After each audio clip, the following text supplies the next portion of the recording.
Nicole Gibaud. Une chronique judiciaire. Madame la On juge. s'objecte ou on s'objecte pas. C'est ça, le droit criminel. La rencontre, Gibaud-Strisac.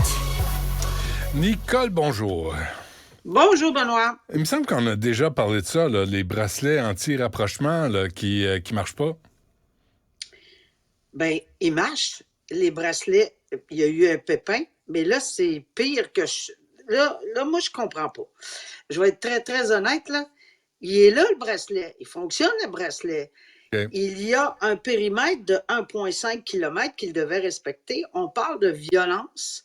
Là, on est en matière de violence qu'on dit d'un ex-conjoint, mais je pense que j'ai compris un contexte de proxénétisme aussi, là. Tu sais, souvent, ça peut arriver, là, c'est des conjoints, mais dans un contexte où...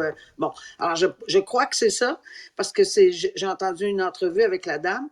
Mais là, elle reçoit un coup de téléphone, cette dame-là, parce que oui, il a été imposé par la Cour. Donc, il marche, il est imposé par la Cour, il l'a au pied...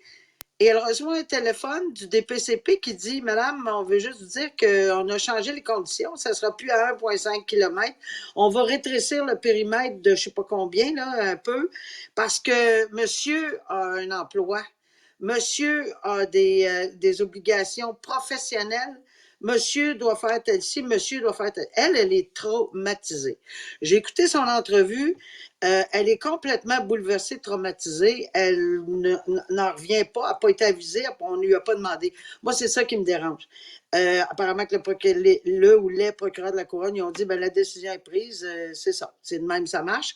Mais c'est parce que moi, je pensais que le bracelet anti-rapprochement, parce qu'on sait très bien que la cause va venir. Là. C'est parce qu'on est en matière de remettre l'individu, un individu en liberté, en attente puis afin de protéger l'environnement qui est la présumée victime, on le sait, présumée victime, puis il n'est pas coupable, on met ce bracelet-là justement pour sécuriser tout le monde.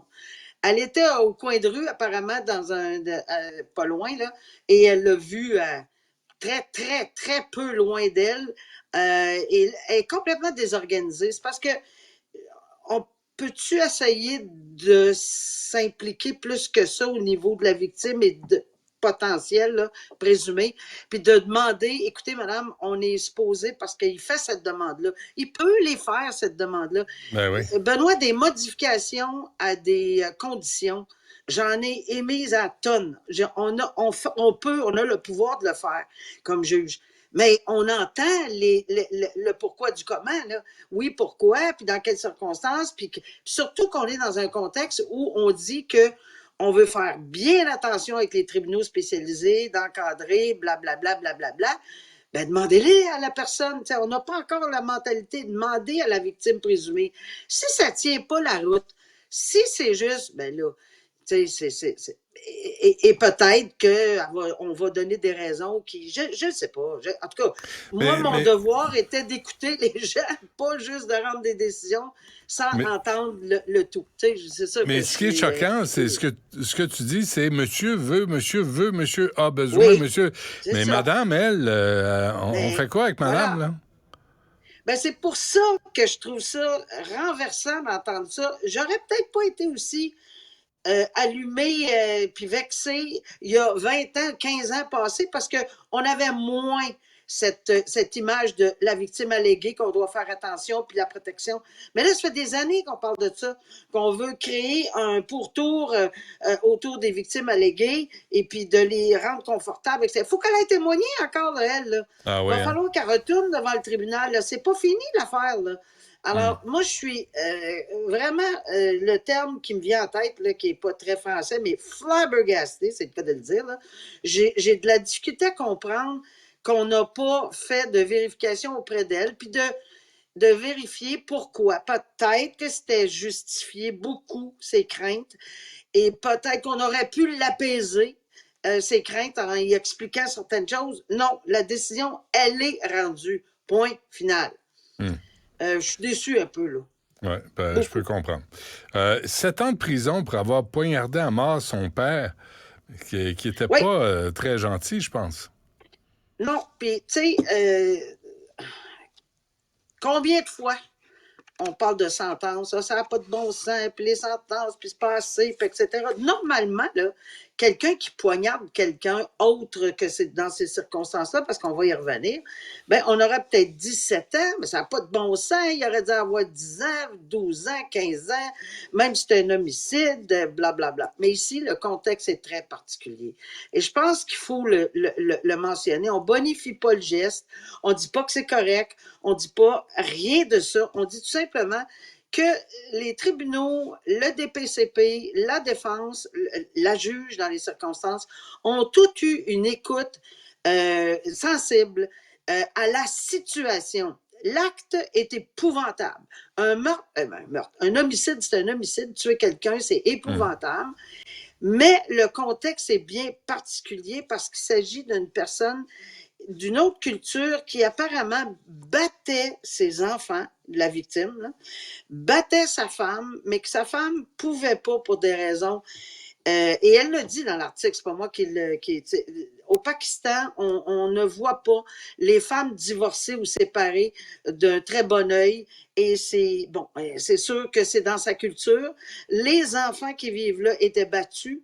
Le plus jeune frère, c'est lui qui écope de cette sentence-là. Il était souvent la personne qui était victime le plus de la violence de son père, qui buvait, qui prenait beaucoup de médicaments apparemment, etc. Donc, c'était une atmosphère intrafamiliale très dure de violence. 10 fois, ils ont appelé le 911. J'ai une petite question entre parenthèses. Qu'est-ce qui est arrivé si on appelle 10 fois le 911 pour de la violence? Est-ce que peut-être qu'on n'a pas voulu aller plus loin? Je le sais que souvent, les gens ne veulent pas retirer leur plainte, veulent pas témoigner. Mais les femmes là-dedans, dans cette culture-là, là, les femmes qui ne peuvent pas s'affranchir, vont être jugées si elles dénoncent le mari qui est un Soulon, qui peut-être les bat, les viole. Mais il faut qu'ils comprennent qu'ils sont au Québec. Oui, mais c'est là l'importance d'avoir des... Non, mais c'est correct, c'est vrai, puis tu as raison de le dire. Puis c'est là l'importance d'avoir de se référer à des groupes. Puis je suis certaine que dans les CAVAC ou dans des groupes comme ça, ils peuvent amener des gens de leur pays pour les aider à passer à travers. Mais froidement, ces gens-là, ils n'en voient pas clair. Là. C'est comme, ça se peut pas, c'est pas dans leur culture. C'est très, très malheureux. Mais ici, évidemment, il a commis l'irréparable. Il cachait un couteau. Benoît, c'est pas des farces, là. Il cachait un couteau dans sa chambre. Parce qu'il avait peur. Il avait peur. Ben oui. Il avait très peur. Je trouve ça très sévère. Pour le contexte, là, je trouve ça très sévère, alors qu'il y a des crapules qui ont commis des horreurs et qui sont envoyés chez eux à regarder des films en pantoufles. Mais regarde, je pense qu'on a pensé à tout ça parce que, honnêtement, il a purgé une partie de sa sentence. C'est un message, oui, qu'on ne tue pas nos parents ou quiconque parce qu'on a peur. Il a appelé 10 fois le 911. Oui, je le sais. Mais on a donné une sentence de ce qu'on appelle de recommandation commune parce qu'il reste à 5 ans. Mais on sait très bien que dans 1 an et demi, il va être sorti. C'est ça le contexte. Mais quand même, Ben oui, on ne peut pas lui donner une médaille.